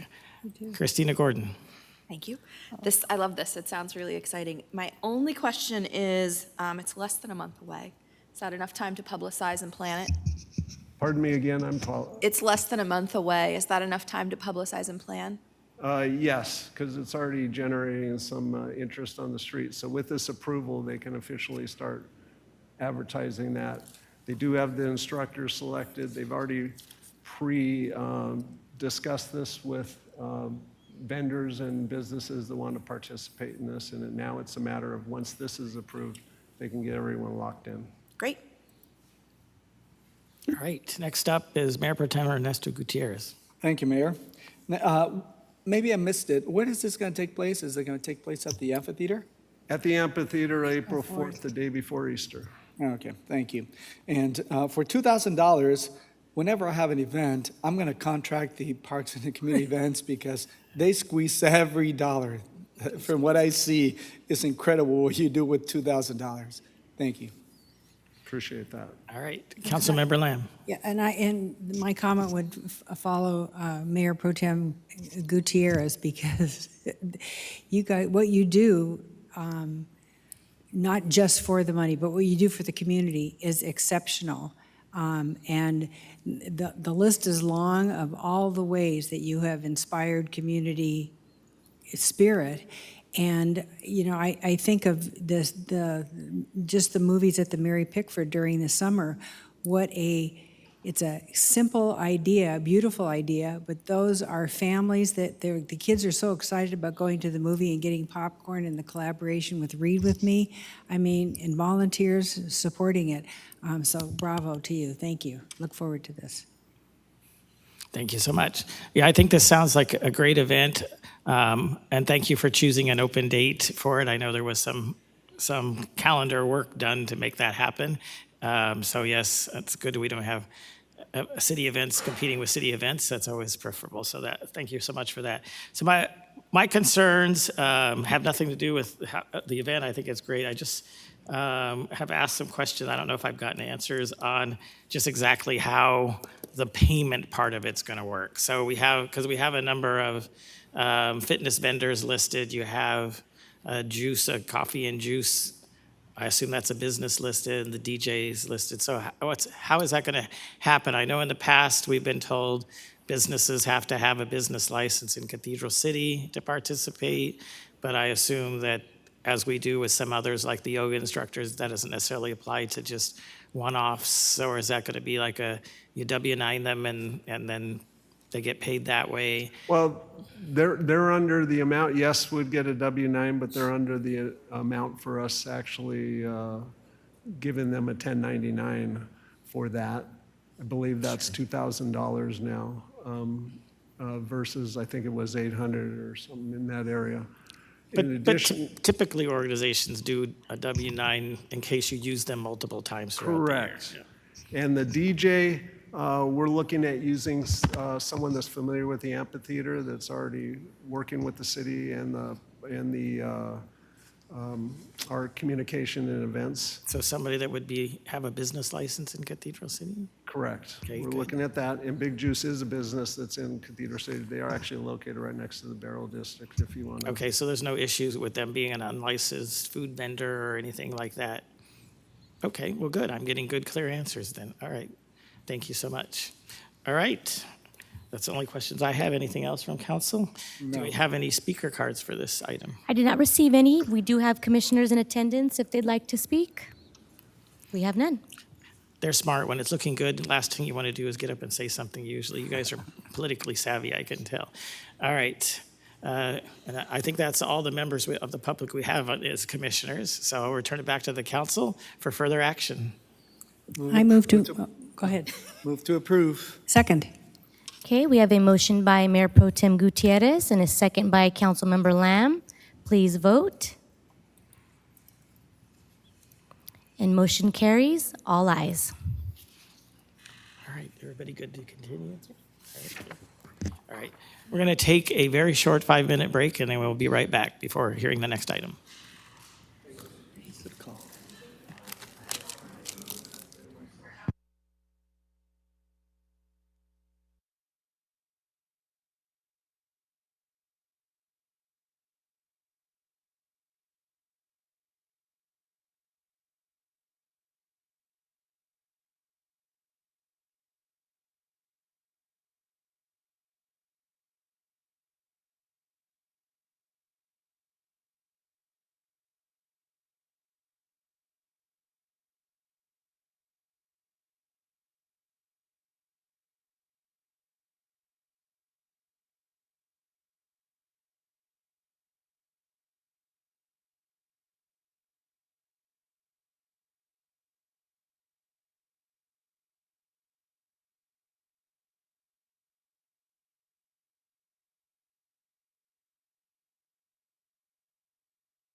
about this before in Elizabeth Medina's presentation tied to CDBG. So Mayor Pro Tem, City Council, interested applicants out there, please apply. Ask any questions as we go along or save them to the end. As the city manager said, this is the kickoff for our general fund community assistance grant process for FY '26 and '27. And in the biennial budget that you all approved last May, $70,000 is what you approved to support requests for grants and sponsorships from community nonprofit organizations and other governmental jurisdictions. Over the past 3 years since we reinstituted this program, we've received anywhere from 10 to 30 applications. Staff recommends grant applications be submitted for funding requests between $1,000 and $10,000. We plan, with your approval this evening, to advertise the program come this Friday, March the 13th. Communications and Events will do that advertisement for us, and we will request applications be electronically submitted. They'll have a 5-week period by 5 p.m. on Friday, April 17th. Note, if there's anyone that was an FY '25-26 awardee, they must communicate the implementation of the previously awarded funds in that grant application. They must, I'm sorry, not in the grant application, they must communicate that to us because that's a requirement of the grants in order for them to apply for this grant application. So let me ask, so if they did receive grant funds last year and they don't apply, you still do follow up with them? They're required to file something? We follow it throughout the year. All right, I thought you did it, but you're just saying that they have to be current with that if they're going to apply again, for sure. And if it's a good day, we might be nice and follow up with them one last time. But if they don't reply, we will note that in the workbook when it is presented to the subcommittee. All right, thank you so much. Let's talk a little bit about advertising. You can see here where Communications and Events will advertise. And that's all, we have a little one-pager that Mallory has provided to Communications and Events. And so that's what will be sent out to local media, advertised on the city's website, loaded on social media accounts, and included on our Discover Cathedral City website, both the application and the notice of publication. The submitted applications will be provided for subcommittee review.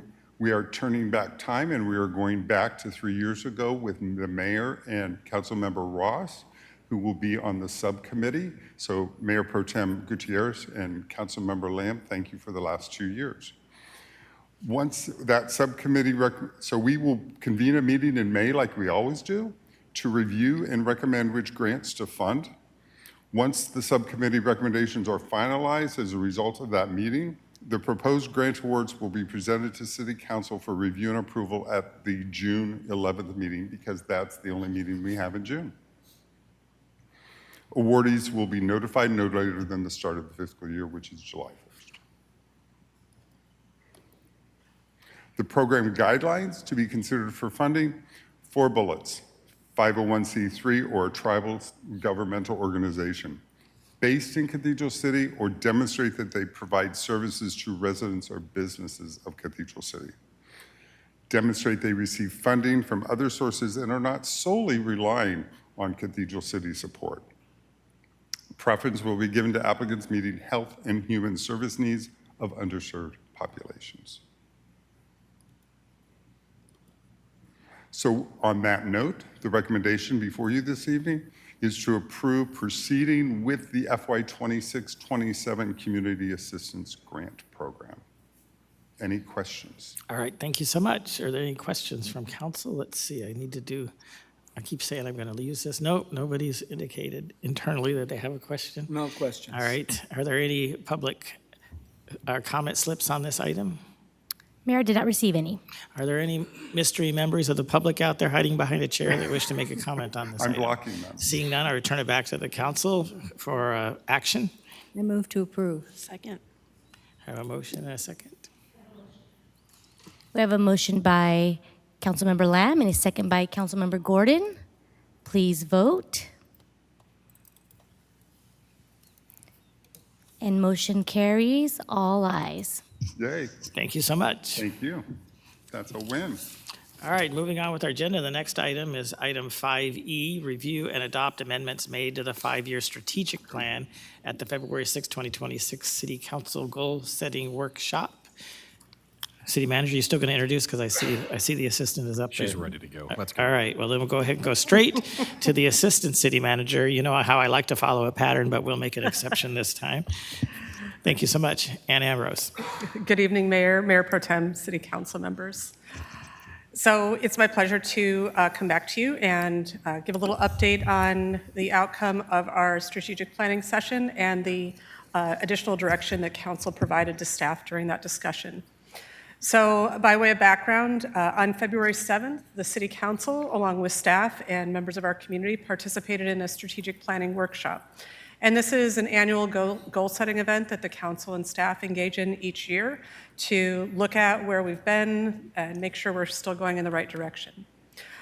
During the session, we reviewed progress on the original five-year strategic plan that was adopted in 2023 and updated in 24 and 25. During the meeting, the departments presented their key priorities and activities, and financial services provided a new fiscal update. And the key activity during the morning session was that FM3 Research provided the results of a community-wide survey that they conducted. And this was a survey very similar to the one that we did back in 2022 that helped inform the creation of the strategic plan. This was an opportunity to see how we're doing along those key indicators. And just to highlight some of the items in that survey, the entire findings of the survey are included in the staff report. But the community was asked open-ended question of, what are their top of mind concerns? And the top items that came forth from our community were road infrastructure improvements, public safety and crime, economy and cost of living, speeding and unsafe driving, and homelessness. Kind of in a similar vein, they were given a list of leading issues and asked to comment or to rate how much of an issue this was. And again, flooding of local streets, conditions of streets, homelessness, cost of living were the top items in that section. Residents did indicate they were satisfied with many city services, including fire service, trash recycling, and our emergency response, among others. Survey participants were asked to rate ideas for future planning, and some of the top ones out of that group of questions came improving emergency and disaster response equipment, which we have been well on our way of doing with the purchase of new fire trucks and new ambulances coming on board, enforcing city codes to keep neighborhoods clean, upgrading fire department trucks and equipment, maintaining partnerships such as Neighborhood Watch and Citizens on Patrol, and expanding services and programs for small businesses. So during the session, council reviewed staff's project towards the established strategic goals and community priorities, including implementation of Measure W funding. Staff updates, I think, really provided council and the community an update on where we have been working to address these priorities, which are not new priorities in this survey. There was some information about roadway repairs and stormwater management. Public Works continues to coordinate with our regional water and stormwater agencies to address regional issues related to flooding. We are still dealing with the aftermath of Tropical Storm Hilary and the reconstruction of roads. I believe in briefings we've told the council that we have received one of our over $2 million reimbursements from FEMA. So finally starting to get some of the big chunks of money in the door, which will be helpful in continuing those recovery efforts. Public safety provided updates, including the Drone First Responder Program and the Community Behavioral Assistance Team. You heard additional information tonight from the police department about the really innovative and technology-driven programs that they have that are helping address crime in our community. And then during the discussion, updates were also provided about the fire department, equipment procurement, staffing, and then the Ignite Small Business Program, which has been in effect almost this past year and has been really instrumental in providing very direct outreach to our local business community in a much bigger way than I think we've ever done before. So in the discussion and through the discussion, as we've looked at our goals, the council provided staff input on additional actions that they would like to see staff address and add into our adopted strategic plan. And so I'm just going to go through those briefly and then open it up to council if there's any other comments that you have or changes or anything else that you would like to add to the strategic plan. So under Goal A, which is serving the community with pride and dedication, most of this is related to our hiring and our personnel. And council asked for a goal to be added to implement a department head recruitment process that includes city council and community input. So as you know, we have done this already with the city council recruitment. We did this internally with the departments and the council for the Community and Economic Development Director recruitment that just went live this evening. And as we look forward to hiring other department heads and other key management positions, we are working on surveying that would be more accessible to the public to provide input as well. In our discussions, in our individual briefings with council, during our briefing with the mayor, he did identify an item that he asked staff to correct, and I just wanted to put that out here this evening. So we have an existing item about developing summer council schedules with the objective of having one meeting per month, but we had other items in that grouping that were not related to the summer schedule, and so that was the rescheduling of the September meeting due to a conflict with the League of California Cities Conference, vacating the November 11th meeting due to the conflict with Veterans Day and rescheduling that to the 10th, and then vacation of the November 25th and December 23rd meetings due to the conflicts with the Thanksgiving and Christmas holidays, which we normally do annually. So you be noting it that way in the goals, or will you just take those last part out since because really the goal had to do with the summer meetings? We can do it either way. We can just take it out since it doesn't apply towards the specific goal of the summer schedule. I'm good with either way. Okay. So under Goal B, and specifically in alignment with the community's input on, again, the need to prioritize local roads. Can I ask a question? So in Goal A, you also have something about a charter. Yes. Feedback on a charter amendment. Are you covering that in another slide, or are we done with A? I'm sorry if I didn't put it on there, but there is an item added to do the charter review and have that ready to go before the next election cycle. That has been included in the updated draft. It is, but at some point, is staff going to be developing a recommendation as like a schedule? Yes. You know, I mean, maybe not exact dates, but like start something in, because I think what happened this time that we don't want to do again is it slipped with everything else, and then it got so late that it didn't make sense to. Yes, that is the action proposed, that we come back to council with a timeline of activities related to that. All right, thank you.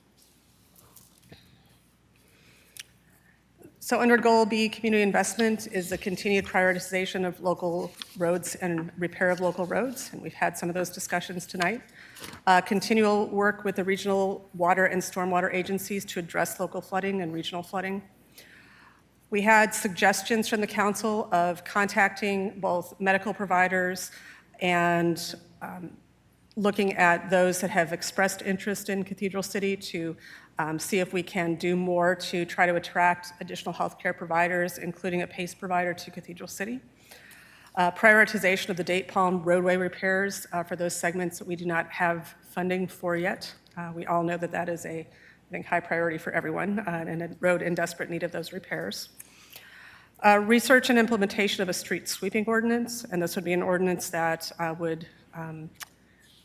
there would be notifications on the streets of when parking was allowed and not allowed to try to encourage more people to get off the streets so street sweeping can be more effective. And then assessing and providing options to address mailboxes that impact sidewalk accessibility. We have some areas in the community where the mailboxes intrude into the sidewalks, and it could be more difficult for somebody that has mobility impairments to navigate around that. So that last one, could we, when it goes to the final, could you maybe adopt or just tweak it a little bit so it's mailboxes or other I don't know if you call them fixture, Impediments or- other impediments, because I think what we had mentioned, there's signs and street lights and trees in some areas. So if we could just make sure that when it comes back, we didn't just focus on mailboxes, but we focused on any mailboxes and any other Yep, absolutely, structures in the sidewalks. Thanks. absolutely. Can certainly make that change. Under fiscal stability and sustainability, the added items was a request for staff to provide more regular updates to the council on revenues and expenditures. And we're already working on creating that document, that model, to provide that update for the council. Developing organizational standards for common purchases. So if one department buys shirts, another department buys shirts, or some other type of thing, that we have common practices and are making sure that for the organization we're negotiating best price. And then also exploring opportunities with technology schools to locate or expand into Cathedral City. Under innovation, the added items were copywriting the city's brands.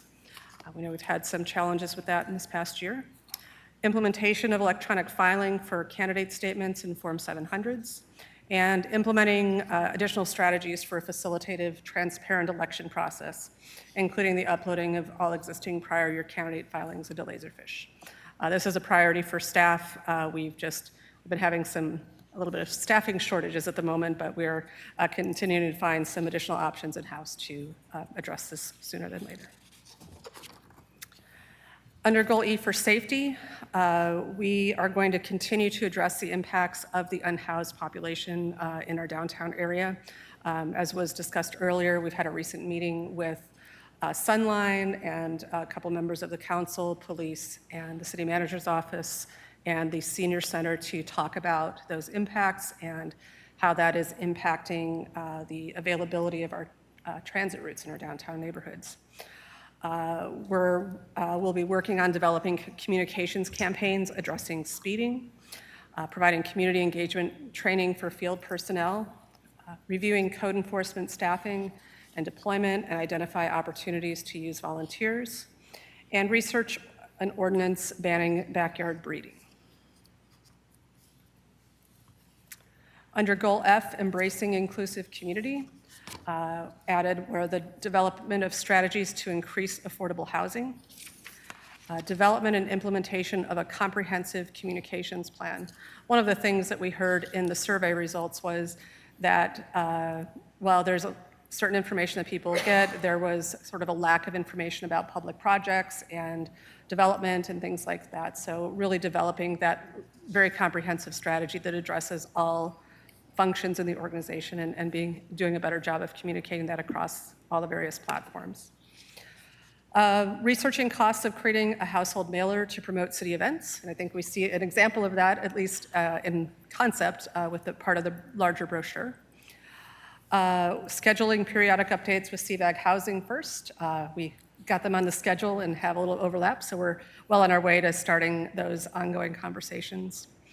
Addressing commercial property maintenance, and this had to do with that there's a lot of strip centers that have overgrown landscaping, poorly maintained asphalt, and other things that are not very attractive in our community. And exploring a Rediscover Cathedral City campaign. And the fiscal impact from any new initiatives will be addressed through the biennial budget process or future council agenda items if it is an item that requires any type of budget amendment or augmentation. We haven't at this point had a chance to really assess specific budget requests for any of these projects, but they will come forward to the council as we need to. And so it's staff's recommendation to review and adopt the amended 5-year strategic plan with the 2 recommendations that were made tonight of amending the one item to not only include mailboxes, but other features or impairments such as trees or lights or signs, and then to remove the additional information about other meetings that are being canceled that are not related to the summer schedule. And that concludes my presentation. Good, well, thank you, and thank you for all the work in doing this, even the parts where you're noting completed actions. It's a lot of work, but I think it's good to have something to guide us. And as is in the past, I think you already alluded to it on some items, you and the city manager then will be working on and when we can actually do these in a way that doesn't overburden staff. But I mean, we're well into the year, so hopefully we'll start seeing some, well, technically the CVAG Housing First you took care of today, so that's good. But many of the others, it will take some time and research. So we should be seeing those start to be on the future council is where we probably will start seeing those soon. Yes, we'll have some internal discussion and really create a roadmap. As you're right, this is a work plan for the year, so with all the department heads, we'll see how we can program this to complete many of these actions before the end of this year and before the next strategic plan update, and you'll start to see that populate on the future agendas. Thank you. That sounds like a good plan. All right, council, any questions or comments? I don't see anyone that's pushed the button, but I do. may still speak. I do. Mayor Pro Tem? I just have a question. Did I miss anything regarding no parking on street days? It was in there. It's on the list and has been The street included. sweeping ordinance. I Oh, think okay. was mentioned, Okay, yeah. thank you. That was it. By the way, I love to see this because I can see that it's a living document that gets updated, and you guys have done a magnificent job actually updating this. Thank So you. thank you. And included in the packet also is the list of things that have been completed. So I think it's important to see where we've been. Again, just the areas that we still need to continue to move forward to complete the objectives that we have set forth for us. I can see that it was a lot of work and it's worth it. Thank you. Thank you. All right. No? All right. Do we have any speaker cards for this item? We have none, Mayor, but I do have 2 written comments. If you would please read them into the record, or summarize them for the record. Yes, Sunshine Herrera provided comments and raised questions related to the 5-year strategic plan. Erie Knox provided comments related to action item D8 in the 5-year strategic plan. All right. Thank you very much. Are there any members of the public that wish to speak on this item? Seeing none, I return it back to the council. We are being asked to review and adopt these amendments. If you'd like to take action. I'll move to Second. approve. Okay, we have a motion by Councilmember Lamb and a second by Councilmember Gordon. Please vote. And motion carries, all ayes. All right. Thank you very much. All right. The next item on our agenda, item 7, is closed session, which was taken off the calendar. So, item 6, I'm sorry, discussion on future agenda items. We just went over our goals that still have to be stripped out, and I know we had one scheduled out, and I know we have an item that was brought up last week, or last meeting, about the a briefing from the Coachella Valley Disaster Preparedness Network. Yes, correct. So I know those are pending. Is there anything else anybody wants to discuss about adding to a future agenda? All right, seeing none, this meeting is adjourned. Thank you. Nice job, Mayor. Thank you so much.